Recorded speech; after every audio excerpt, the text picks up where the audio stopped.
రాత్రిపూట uric acid ఎందుకు పెరుగుతుంది? సంకేతాలు ఇవేనా? ప్యూరిన్ అనే మూలకం విచ్ఛిన్నమైనప్పుడు శరీరంలో యూరిక్ ఆమ్లం ఏర్పడుతుంది. ఇది సాధారణంగా రక్తంలో కరిగి బయటకు వస్తుంది. దాని పరిమాణం పెరిగినప్పుడు అది స్ఫటికాలను ఏర్పరుస్తుంది, అలాగే కీళ్ళల్లో పేరుకుపోతుంది. ముఖ్యంగా రాత్రి సమయంలో.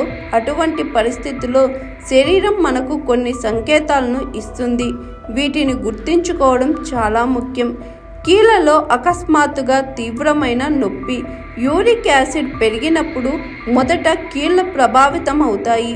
రాత్రిపూట ఒక కాలులో అకస్మాత్తుగా భరించలేని నొప్పి దీనికి ప్రధాన సంకేతం కావచ్చు. కీళ్ళలో వాపు, వెచ్చదనం. రాత్రిపూట వేళ్ళు, చీల మడమలు లేదా మోకాల్లో తేలికపాటి వాపు, వెచ్చదనం కనిపిస్తే అది యూరిక్ యాసిడ్ స్ఫటికాలు పేరుకుపోవటానికి సంకేతం. తేలికపాటి జ్వరం లేదా అసౌకర్యం. యూరిక్ యాసిడ్ పెరగడం వల్ల శరీరంలో మంట పెరుగుతుంది. దీనివల్ల తేలికపాటి జ్వరం, అసౌకర్యం లేదా రాత్రిపూట చెమట పట్టవచ్చు. తక్కువ మూత్ర విసర్జన లేదా మంట. యూరిక్ యాసిడ్ శరీరం నుండి మూత్రం ద్వారా తొలగించబడుతుంది, కానీ అది పెరిగినప్పుడు మూత్రం తక్కువగా ఉండవచ్చు లేదా మూత్ర విసర్జనలో మంట ఉండవచ్చు. ఈ లక్షణాలు రాత్రిపూట ఎక్కువగా అనిపిస్తుంది. అలసట, భారంగా అనిపించడం.